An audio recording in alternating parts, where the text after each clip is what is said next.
मुलुकको मूल कानुन संविधान नेपाली जनताले चुनेकै प्रतिनिधिहरूले चाहिँ बनाउनु पाउनुपर्छ भन्ने लामो समयदेखिको चाहिँ सङ्घर्ष हो। त्यो प्राप्त भयो।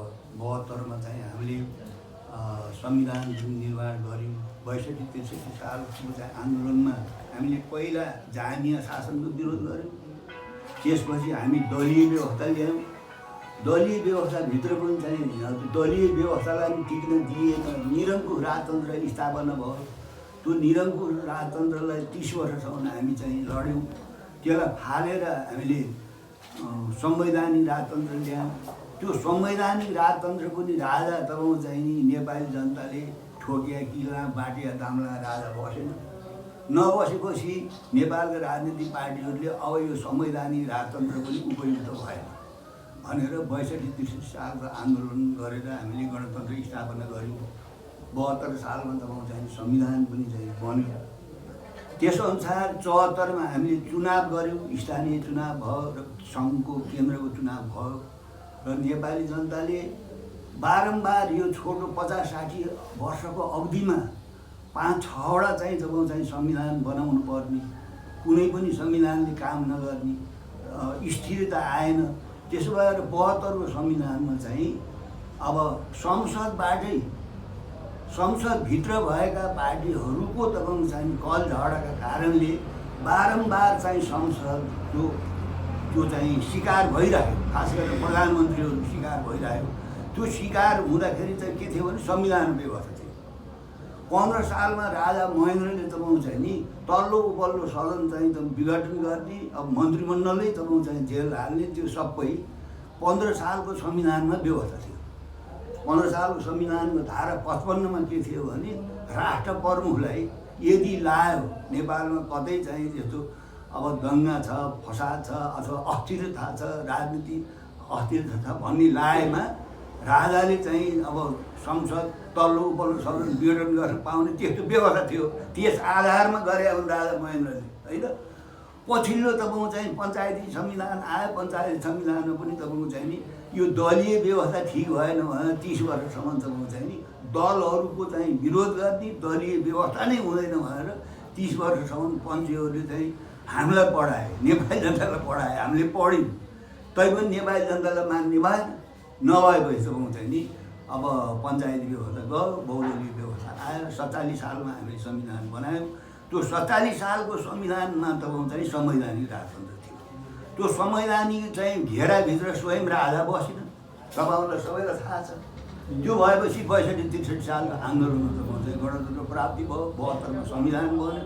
त्यो संविधान बन्नसँग चाहिँ 74मा चुनाव भयो। साथसाथै काङ्ग्रेस तत्कालीन एमाले र तपाईँ चाहिँ माओवादीको चाहिँ अब कार्यकर्ता एकता भयो चुनावमा। पछि पार्टी नै यही गर्नुभयो। हाम्रो पार्टी राष्ट्रिय जनमोर्चाले तपाईँको चाहिँ नि उतै चाहिँ समर्थन गर्यो। तत्कालीन नेकपाले उसैलाई समर्थन गर्यो, उसैलाई सहयोग गर्यो र हामीले धेरै जनताले चाहिँ धेरै आशा गरेका थियौँ। कमसेकम यो झन्डै 2/3 बहुमत भएको सरकारले उसका चाहिँ सीमाभित्र गर्न सक्ने काम केही गर्छ। कृषिमा, शिक्षामा, स्वास्थ्यमा केही गर्छ यसले भन्ने नेपाली जनताको ठुलो आशा थियो। त्यो चाहिँ देखिएन। अझ उल्टो तपाईँको चाहिँ नि के भयो भनेर भन्दाखेरि संसदलाई जुन आफ्नो अवधिसम्म चल्न दिनुपर्ने हो, 5 वर्ष संसद चल्न पाउने, त्यसमा घुनपुत्लो लाउन नसक्ने त संविधानै व्यवस्था थियो। त्यसको तपाईँको चाहिँ पालना गरिएन। एकपटक होइन, दुवैचोटि चाहिँ संसद विघटन गरियो। अब संसद विघटन गरेपछि 77 साल पुस 5 गते संसद विघटन भइसकेपछि हामीले त्यति बेलैदेखि नि अब यो राम्रो चाल होइन, यो प्रतिगमन होइन। संविधानमा त तपाईँको चाहिँ नि प्रधानमन्त्रीलाई 2 वर्षसम्म अविश्वास प्रस्ताव राख्ने व्यवस्थै छैन। 2 वर्ष काटेपछि मात्रै अविश्वास प्रस्ताव राख्ने हो। एकचोटि राखेपछि अर्को 1 वर्ष राख्न पाइन्न, होइन। र तपाईँ संविधानमा तपाईँको चाहिँ नि यदि कहीँ संसदबाट तपाईँको चाहिँ केही उपाय नलाइसकेपछि एउटा व्यवस्था के गरियो भने संसदभित्र जनताले चुनेका सांसदहरू पनि स्वतन्त्र रूपमा उम्मेदवार हुन पाउने। अनि त्यो प्रधानमन्त्रीको उम्मेदवारलाई तपाईँको चाहिँ नि उसले सांसदहरूले तपाईँको चाहिँ मत दिएर प्रधानमन्त्री चुन्न पाउने। त्यो पहिलेका संविधानमा भन्दा चाहिँ छुट्टै व्यवस्था हो नि त्यो त। त्यो संविधान बनाउँदाका बखतै चाहिँ व्यापक छलफल भएको। यो आफ्नो पार्टीभित्र झगडा भयो, आफ्नो पार्टीभित्र समस्या पऱ्यो भने संसद त्यसको शिकार हुनुपर्ने। स्वयं नेपाली काङ्ग्रेस सत्तामा बस्दा त्यसको शिकार बनायो। अब एमाले त्यहाँ बस्दाखेरि त्यहाँभित्रको चाहिँ कचिङ्गले दबाउँछ भने त्यही अस्थिरता आयो। त्यसो भएर हामीले त्यो व्यवस्था गरे पनि त्यसलाई पनि पालना भएन। त्यसलाई पालना भएन। नभइसकेपछि आखिरी के भयो भने त्यो 76-5 जुन व्यवस्था छ त्यसअनुसारको सरकार बन्यो। पहिले त त्यो चाहिँ 149 जना त तपाईँको राष्ट्रपतिको आउने गयो। राष्ट्रपतिलाई चाहिँ व्यवस्था के हो भन्दाखेरि ल बहुमत ल्याएर कोही आउँछ भने चाहिँ उसले तपाईँको चाहिँ नि राष्ट्रपतिले शपथ पाउने चाहिँ संसदमा पठाएर उसलाई चाहिँ राष्ट्रपति प्रधानमन्त्री बनाउने हो नि। त्यो भएन। त्यसलाई चाहिँ उल्टाइ गरिएन। त्यसपछि तपाईँको चाहिँ नि अब त्यो 149 जना त तपाईँको सर्वोच्चमा जानु पर्यो न्यायालय। अहिले पनि साथीहरूले के भन्छन् भने जनादेशबाट बनेको सरकार होइन, यो त परमादेशबाट बनेको भनेर चिच्याइसन्छ। जनादेशबाट बनेको सरकार त छँदै थियो, किन भत्काएको त? जनादेशबाट बनेको सरकार हो नि। विद्यादेवी भण्डारी राष्ट्र प्रमुखसँग गएको हामी यतिजना छौँ, ल हामीलाई गनेर हामी उपस्थित छौँ, हामीलाई भएन। हामीले चाहिँ हाम्रो प्रधानमन्त्रीले चाहिँ विघटन गरे, सांसद एकचोटि मात्रै दुवैचोटि विघटन गरे। त्यस कारणले चाहिँ नि अब 76-5 अनुसार चाहिँ जुन संविधान व्यवस्था छ त्यसअनुसार हामीले बहुमत पुऱ्याएर ल्याएको छौँ। ल घोषणा गर्नु पऱ्यो भने मान्नु भएन राष्ट्रपति। सरकार प्रमुख त्यस्तो गरिसकेपछि उही मान्छे हुनुपर्ने। उही मान्छेलाई त हामीले सबैले बनाएको थियौँ नि त। ल भन्नु। त्यसो भएको हुनाले अब परमादेशबाटै बन्यो सरकार। अब अहिले पनि तपाईँको चाहिँ नि सरकार चाहिँ पूर्णता पाएको छैन। 5 दल तपाईँको चाहिँ बन्यो। प्रतिगमन चाहिँ पुस 5 गते चाहिँ प्रतिगमन हुन बित्तिकै राष्ट्रिय जनमोर्चाले 6 गते अब यो यहीँसम्म टिक्दैन। यो अझ अगाडि बढ्छ प्रतिगमन। त्यस कारणले यसलाई यो प्रतिगमनका विरुद्धमा जानेहरूसित सहकारी गर्नुपर्छ। आइज केन्द्रीयमा स्थानीय निकाय भन्यो, स्थानीयमा आएन, केन्द्रमा आएन। केन्द्रमा एउटा कार्यक्रममा आए 5 दलका, काङ्ग्रेसबाट चाहिँ मधेसवादी पार्टीबाट जसपाबाट आएर तपाईँको चाहिँ नि हामीले एउटा मात्रै काठमाडौँमा चाहिँ कार्यक्रम गऱ्यौँ। त्यसपछि चाहिँ अब दोस्रो पटक पनि चाहिँ संसद विघटन गरेपछि बल्ल अरूका पनि आँखमा घाम लाए। उनीहरूले देखे कुराहरू। त्यसपछि 5 दलीय गठबन्धन भयो। नेपाली जनताले समर्थन गरे। आखिर तपाईँको चाहिँ नि सरकार अब अल्लोमा त पऱ्यो। अब सरकार हट्नै पऱ्यो। परिसकेपछि चाहिँ किनारा लाएर बसेको बहुमत हो के चाहिँ प्रतिपक्षी हो। काङ्ग्रेसलाई त अहिले यो पिरियडमा तपाईँको चाहिँ सरकारमा जाने प्रधानमन्त्री हुने त कुनै उसले सपनै देखाएको छँदै थिएन। एकदम चाहिँ किनारा लाएर बसेको। अब बाध्यता के भयो भन्नुहोस् त? प्रमुख प्रतिपक्षलाई नल्याइ त प्रमुख प्रतिपक्ष भने त वेटिङ सरकार हो। 61 सिट छ, कसलाई बनाउनुहुन्छ?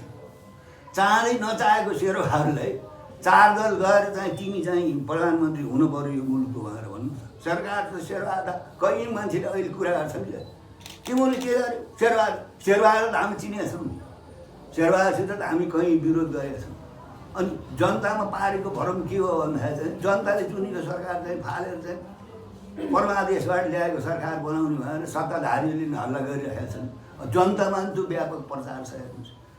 त्यस कारणले अब त्यो हामीले झन्डै 2 तिहाई तपाईँको चाहिँ सरकारलाई तपाईँको चाहिँ नि ऊ आफैले विघटन गरेको। पार्टीभित्रको झगडाको समस्या समाधान नभएपछि त्यसको शिकार संसद हो नि। नेपाली जनताले बेहोर्नु पर्ने त्यो सजाय। त्यस कारणले हामीले त्यो गऱ्यौँ। अब पछिल्लो पटक के भयो भने 5 दल बन्यो। त्यो 5 दल चाहिँ छ अहिले पनि गठबन्धन होइन। हामीले त्यो प्रतिगमनसित हामीले चाहिँ अब सँगै गयौँ, लड्यौँ।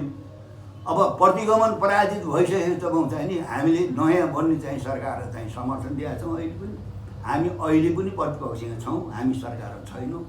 बेला बखतमा चाहिँ 5 दलीय चाहिँ बैठक हुँदा हामी बोलाउँदा हामी जान्छौँ। म पनि 2-4 बैठकमा म पनि गएको छु। त्यस कारणले अब यही 4 दलभित्र भन्नुहोस् राष्ट्रिय जनमोर्चा त अब सरकारमा नजाने कुरा तपाईँहरूले थाहा भइहाल्नुभयो, प्रतिपक्षमा छ। यही कुरा त हामीले 59 पनि गरे हो नि। गिरिजाप्रसादको नेतृत्वमा तपाईँ ज्ञानेन्द्रको प्रतिगमनलाई चाहिँ पराजित गरिसकेपछि गिरिजाप्रसादको सरकारलाई समर्थन गरेर हामी प्रतिपक्षमा बसेका हो। अहिले इतिहास त्यही हो, दोहोरियो। अब अहिले अफवाह फैलाएको कुरा के हो भने काङ्ग्रेसलाई चाहिँ अब दुश्मन शक्ति भन्ने, त्यसलाई समर्थन गर्ने, मित्र शक्ति भएको तपाईँ चाहिँ नि एमालेलाई चाहिँ लखेट्ने, यस्तो राजनीति हामीले नबुझेर हो। हामी थाहा पाएको छैनौँ, हाम्रै विश्लेषण हो नि, पार्टीको विश्लेषण। त्यस कारणले बेला बखतमा तपाईँ चाहिँ नि कार्यगत एकताको नीति के हो, सबै कुरा मिले त एउटै पार्टी हुन्छ। जुन जुन कुरामा चाहिँ सहमति हुन्छ त्यो कुरामा सहकारी हुन्छ। हामीले चाहिँ 2045 सालभन्दा पहिले पञ्चायती व्यवस्थाको विरुद्धमा तपाईँ चाहिँ नेपाली काङ्ग्रेस कार्यगत एकता गर्न मान्दैन, मानेन। बिपी जीवी छन्जरी उहाँले तपाईँ चाहिँ कम्युनिस्टहरू छन्, नजिक पर्ने छोइदिन्छसम्म उहाँले गर्नुभयो, बिपीले मान्नुभयो। जब काङ्ग्रेस मात्रै एक्लै पञ्चायती व्यवस्था लड्ने र वामपन्थीहरू एक्लै लड्दाखेरि तपाईँ चाहिँ पञ्चायतले टिर्दै नटिर्ने, त्यसपछि चाहिँ गणेशमानजीले तपाईँ चाहिँ ल हामी सहकारी गर्ने, वाम मोर्चासँग कम्युनिस्टहरूसँग नमिलिकन यो पञ्चायत जान्न, हामी चाहिँ सहकारी गरौँ। त्यो आइसकेपछि त तपाईँ चाहिँ नि वामपन्थी र काङ्ग्रेसले कार्यगत एकता गरेपछि पनि बल्ल तपाईँ चाहिँ नि पञ्चायतले यो पञ्चायती व्यवस्था लुडा टेकेको हो। त्यो त इतिहास छ। त्यतिखेर गरेको कार्यक्रम चोखो हुने सहकारी लगाएपछि 59 सहकारी गर्यो तपाईँ चाहिँ काङ्ग्रेस सरकारमा गयो, हामी त प्रतिपक्षमा बस्ने विरोध। अहिले पनि 59 सालमा नि दोहोरिएको त्यही हो नि। जब राजा ज्ञानेन्द्र चाहिँ अब संवैधानिक भएर बस्छु, बिल्कुल तपाईँ चाहिँ सरकार प्रमुखमा चाहिँ भएर बस्छु, राष्ट्र प्रमुख भएर वैधानिक भएर बस्छु भनेर तपाईँ चाहिँ व्यवस्था गरेर बसेन नि उनी। तपाईँ चाहिँ मिडियामाथि कत्रो तपाईँ हमला गरे, कान्तिपुरमै तपाईँ सेना गरेर चाहिँ लुसला सार गरेर म पुगेँ त्यहाँ। हेर्नु न, बिहानै उज्यालो नहुँदै पुगेको त्यहाँ सेनाहरू भन्नु न। अब अहिले पनि वातावरण के छ भन्दाखेरि चाहिँ काङ्ग्रेसका रिसले, एमाले माओवादीका रिसले, पार्टीहरूका रिसले तपाईँ चाहिँ राजा आउनुपर्छ, राजा आऊ देशबाट। 241 वर्षसम्म हामीले राजा आएको देखा होइन, राजाले गरेको शासन होइन। फेरि तपाईँ चाहिँ नि उल्टो यी राजनीतिक पार्टीहरूमा तपाईँ प्रवृत्ति गएन। 7 साल पछि पनि तपाईँ चाहिँ जो जनता र राष्ट्रको लागि राजनीति गर्नुपर्ने हो, सङ्गठन गर्नुपर्ने हो, सङ्घर्ष गर्नुपर्ने हो, व्यवस्था पल्टाउनलाई तपाईँ चाहिँ यिनी सबै कसिए। सत्ता र शक्तिमा गएपछि यिनीहरूको प्रवृत्ति बदलिएन। सबभन्दा दुःखको कुरा त्यही हो। तैपनि तपाईँ चाहिँ अहिले हामीले यो चाहिँ गणतन्त्रलाई, यो दलीय व्यवस्थालाई, तपाईँ पञ्चायती व्यवस्था छँदाखेरि हुँदाखेरि अथवा ज्ञानेन्द्रले सत्ता लिइराखेका बेला चाहिँ तपाईँ हामी यसरी जम्मा भएर राष्ट्रको राज्यका पार्टीबारे तपाईँले सक्नुहुन्छ कुरा गर्नु। यो चिजलाई चाहिँ नि अब कम मूल्यमान मान्छन् कतिपय मान्छेहरू, यसको केही काम छैन। त्यो त प्रतिगामी टोनबाट आइरहेको छ। राजा ल्याउनुपर्छ, राजा आएपछि देश बच्छ, राष्ट्रियता बच्छ। राजै भएको बेला होइन तपाईँ कालापानीमा तपाईँ चाहिँ इन्डियन सेना बसेको, त्यो बेला को थियो सत्तामा। त्यसो भएको हुनाले अहिले चाहिँ असाध्य गणतन्त्र पनि सङ्कटमा परेको देखिन्छ, राष्ट्रियता सङ्कटमा परेको देखिन्छ। नेपाली जनताको चाहिँ राजनीतिक पार्टीहरूप्रति यो चाहिँ व्यवस्थाप्रति नै तपाईँ चाहिँ एउटा नकारात्मक दृष्टिकोण चाहिँ सिर्जना भएको छ। यो चाहिँ स्वयं ती राजनीतिक पार्टीहरूका चरित्रले पनि हो, व्यवहारले पनि हो। हेर्नुहोस् है, त्यसो भएको हुनाले हाम्रो राष्ट्रिय जनमोर्चाको नीति के छ भनेर भन्दाखेरि गणतन्त्रको रक्षा हुनैपर्छ, यो चाहिँ धर्मनिरपेक्ष रक्षा हुनैपर्छ र तपाईँ चाहिँ 72 सालको संविधानसित हाम्रो दुईवटा कुरा विमति छ। एउटा सङ्घीयतासित, सङ्घीयता हुँदै हुन्न भनेर 64 सालदेखि नै सबभन्दा बढी संशोधन राख्ने, सबभन्दा बढी संसदमा चाहिँ झगडा गरेर सङ्घर्ष गरेर राष्ट्रिय जनमोर्चा। अनि संविधानभित्र तपाईँ चाहिँ विदेशीहरूलाई नागरिकता दिने त खुकुलो प्रावधान छ। ती दुईवटा कुरासँग राष्ट्रिय जनमोर्चाको सुरुदेखि नै विरोध छ। त्यसबाहेक बाँकी तपाईँ चाहिँ गणतन्त्रको पक्षमा समानुपातिक समावेशिता जुन छ, अब त्यसको चाहिँ रक्षा गर्नुपर्छ। दलीय व्यवस्थाको अन्त्य गरेर, गणतन्त्रको अन्त्य गरेर हामी फेरि तपाईँ चाहिँ प्रतिगमनतिर जान सक्छौँ। हामी फेरि तपाईँ राजतन्त्र त्यही गर्नको लागि त म चाहिँ इन्डिया समेत लागिरहेको छ। समस्या यहाँ छ हामीसँग, नेपाललाई हिन्दू राज्य बनाउने अनि हिन्दू राज्य बनाएपछि हिन्दू सम्राट राख्ने ल हिजोका तपाईँ चाहिँ पञ्चायती व्यवस्थालाई राजाका वरिपरि घुमेर चाहिँ मुलुकको तहर मारेकाहरू अहिले उठेका छन्, उठेका छन्। अब यो गणतन्त्रको औचित्य, गणतन्त्र आफै खराब हो, बहुदलीय व्यवस्था तपाईँ चाहिँ आफै खराब त होइन, त्यसलाई जति सदुपयोग गर्नुपर्ने हो राजनीतिक पार्टीहरूले गरिरहेका छन्। सिद्धान्त त तपाईँहरूलाई भन्नुहुन्छ भने हामीले तपाईँ चाहिँ यो बुर्जुवा गणतन्त्र, यो संसदीय व्यवस्था, यो दलीय यो व्यवस्थालाई हामीले तपाईँ चाहिँ नि सिद्धान्तको रूपले दीर्घकालीन हिसाबले हामीले अस्वीकार गर्छौँ, विरोध गर्छौँ। तर अहिलेको बहस यसको महत्त्व छ, यसलाई चाहिँ जोगाउनुपर्छ, यसलाई बचाउनुपर्छ। यसलाई सिद्ध्यायो भने मुलुक चाहिँ प्रतिगमनतिर जान्छ। त्यति मात्रै होइन, तपाईँ चाहिँ अहिले भएको प्रणालीलाई तपाईँ चाहिँ सिद्ध्याउनको लागि बाह्य शक्तिहरू पनि तपाईँ चाहिँ कटिबद्ध भएर लागिरहेको छ।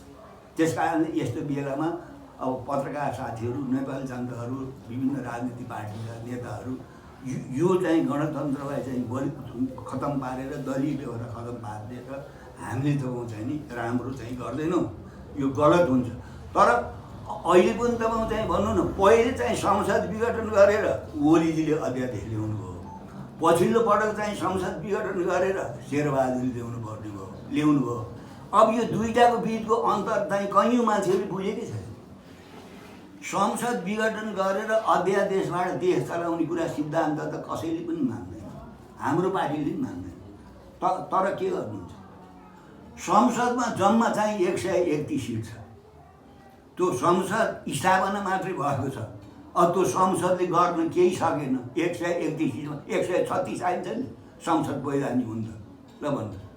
त्यसो भएर खास गरेर तपाईँ चाहिँ नि झलनाथ माधवहरूलाई तपाईँ चाहिँ त्यो अहिले एमाले समाजवादी भयो नि, त्यसैलाई ल्याउनकै लागि हो र तपाईँ चाहिँ मधेसका पार्टीहरूलाई पनि तपाईँ चाहिँ सत्तामा सरकारमा ल्याउनलाई त्यो संसद वैधानिक गराउनैको लागि आएको छ अध्यादेश।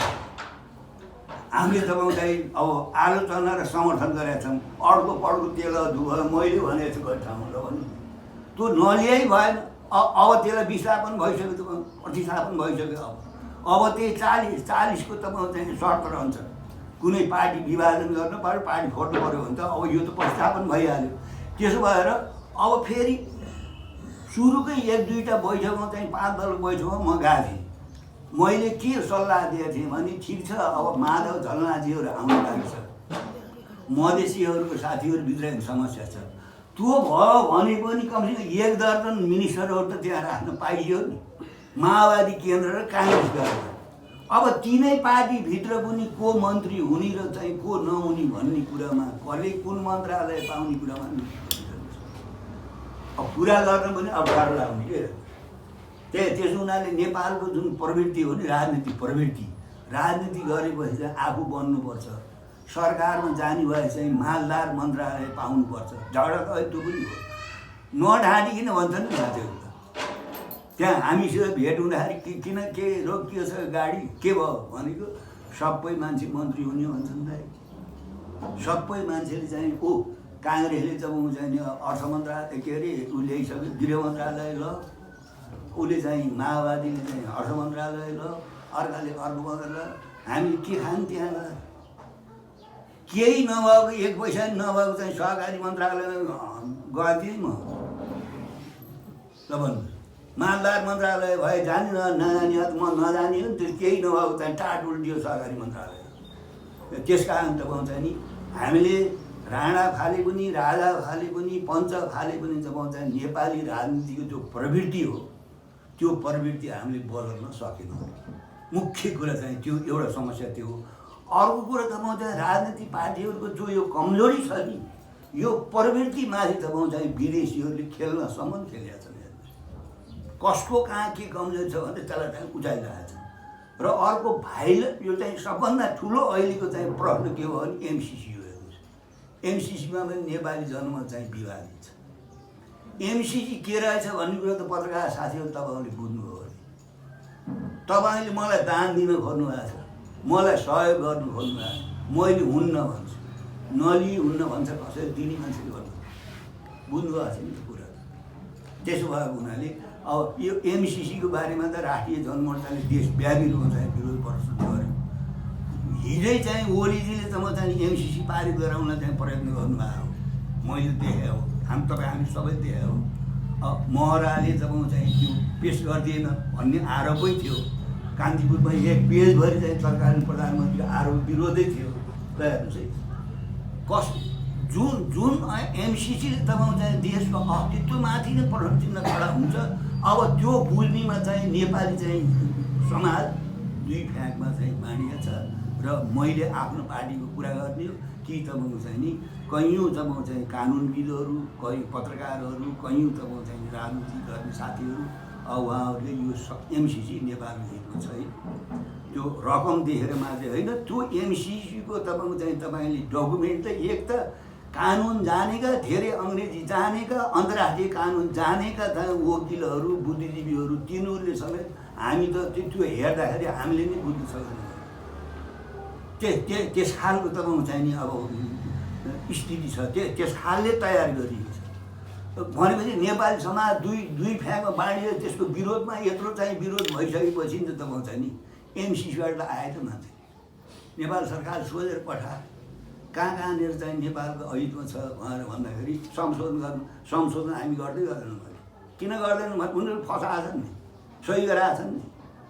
यो त नेपाललाई त उनीहरूले बोकाउने हो नि, बोकाएर त म चाहिँ आफ्नो सोर्याक पार्ने अमेरिकनहरू। ल भन्नु, अफगानिस्तान आएर 20 वर्षसम्म के गरे उनीहरू? त्यहाँको प्राकृतिक साधन स्रोतमाथि कति दायाँ हाले, कति अफगानिस्तान जनताको ज्यान गयो, मरे, आखिरी उनीहरू चाहिँ गए। त्यस कारणले अहिले पनि संसारमा कतिपय तपाईँ चाहिँ अविकसित देशहरू, गरिब देशहरू, कमजोर देशहरू, ती कमजोर गरिब देशका चाहिँ नेताहरूलाई, त्यो देशका प्रशासनमा बस्ने मान्छेहरूलाई अहिले पनि जब शक्ति राष्ट्रहरूले सानैदेखि पढाउँछन् र आफ्ना योजना, आफ्ना कार्यक्रमहरू कार्यान्वयन त्यो देशमा पढाउनुको लागि हामीलाई थाहै हुन्न त्यो कुरा। त्यो अशरफ घानी छैन, उनले अमेरिका पढेको थिए, विश्व ब्याङ्कमा जागिर खाएको थिए। ल भन्नुहोस्, अफगानिस्तान आएर उनले चाहिँ अमेरिकी नीति लागू गर्ने विश्वास खोज्दा गरे नि त। त्यस कारणले सार कुरा के हो भने अन्त्यमा कुनै पनि देशको त अस्तित्व कायम गर्ने, त्यो देश बचाइराख्ने र ती पार्टीहरू जसले चाहिँ आफ्नो स्वार्थको लागि विदेशी हितको प्रतिनिधित्व गर्छन् तिनलाई पनि चाहिँ जनताले चिन्नुपर्छ। र जुन कुरा सत्य हो, जुन कुरा यथार्थ हो, देशको राष्ट्रियता, सार्वभौमता र अखण्डतामाथि सौदाबाजी गरेर सत्तामा चाहिँ रजाइ गर्नु पाइँदैन। यो कुरा नेपाली जनतालाई हामीले पढाउनुपर्छ। र अहिले जो एमसिसीको चाहिँ बारेमा चाहिँ धेरै नेपाली समाज विभाजित भएको छ।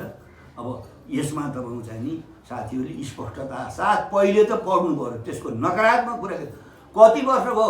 2007 सालदेखि चाहिँ शक्ति राष्ट्रहरूले त सहायता गरेछन् त। रुसले गरेको छ, चीनले गरेको छ, भारतले गरेको छ, अमेरिकाले गरेको छ। कसैले किन विरोध गरेन? ल भन्नु, एउटा कुरा थियो। अरू कुरा राष्ट्रिय जनमोर्चाले तपाईँ चाहिँ नि 64 सालमा त्यो एजेन्डा, संविधानको एजेन्डा ल्याउने बेलैमा संहिता हुन्न है, यो देशले थाम्दैन भने हो। दर्जनौँ हाम्रो चाहिँ संसदमा बस्दा मानेनन्। अहिले त थाहा हो नि, 7 प्रदेशमा तपाईँ चाहिँ नेपाली जनताले ऋण गरेर तपाईँ चाहिँ नि त्यत्रो तपाईँ चाहिँ अब प्रदेशका मन्त्रीहरू, प्रदेशका सांसदहरू, तिनको खर्चहरू अनि केन्द्रको खर्चहरू यो नेपाली जनताले जान्छ सक्छ। अब अहिले सबैलाई लाग्छ संहिता हुन्न, यसलाई खारेज गर्नुपर्छ भनेर चाहिँ राष्ट्रिय जनमोर्चा मात्रै नेपाली जनताको अगाडि धक्काएर बोल्ने। ती संहिता बोकेका ठेकेदारहरूले मसँग भेट हुँदा भन्छन्, कहीँ एक्लै भेट भयो भने दाइ तपाईँ त भन्नुभएको थियो नि नसकिने भयो, यो त नचल्ने भयो, कसरी थाम्ने हो? यो अर्बौँ रुपियाँ प्रदेशमा खर्च हुन्छ, केन्द्रमा उति छ। फेरि त्यो सत्ता र शक्तिमा जानेहरूलाई मुलुक गरिब छ, मैले यस्तो बदमासी गर्नुहुन्न, अवसरको दुरुपयोग गर्नु भन्नै नभन्ने प्रवृत्ति रहेछ। मैले त देखेँ नि त, मैले तपाईँलाई ढाँटे होइन, म 3चोटि सांसद पनि भएर हेरेँ सांसदहरूको गतिविधि, क्याबिनेटमा बसेर मन्त्रीहरूको प्रवृत्ति मैले हेरेँ। नेपालमा राजनीति गर्ने भने त के रहेछ भने पहिला आफू भन्ने, आफ्नो परिवारलाई बनाउने, अरू जहाँसुकै जाओ, के गरेर हुन्छ? यो प्रवृत्तिका विरुद्धमा त भने हामी लड्नुपर्छ। यो प्रवृत्तिका विरुद्धमा जुनसुकै विचारका भए पनि पत्रकार साथीहरूले यो प्रवृत्तिको विरुद्धमा मै खाऊँ, मै लाऊँ, अरू सब मरुन्, दुर्बलहरू भन्ने जो राजनीतिक प्रवृत्ति छ नेपालमा, यसका विरुद्धमा जनमत तयार पार्नुपर्छ। तपाईँहरूले यही हो। धन्यवाद।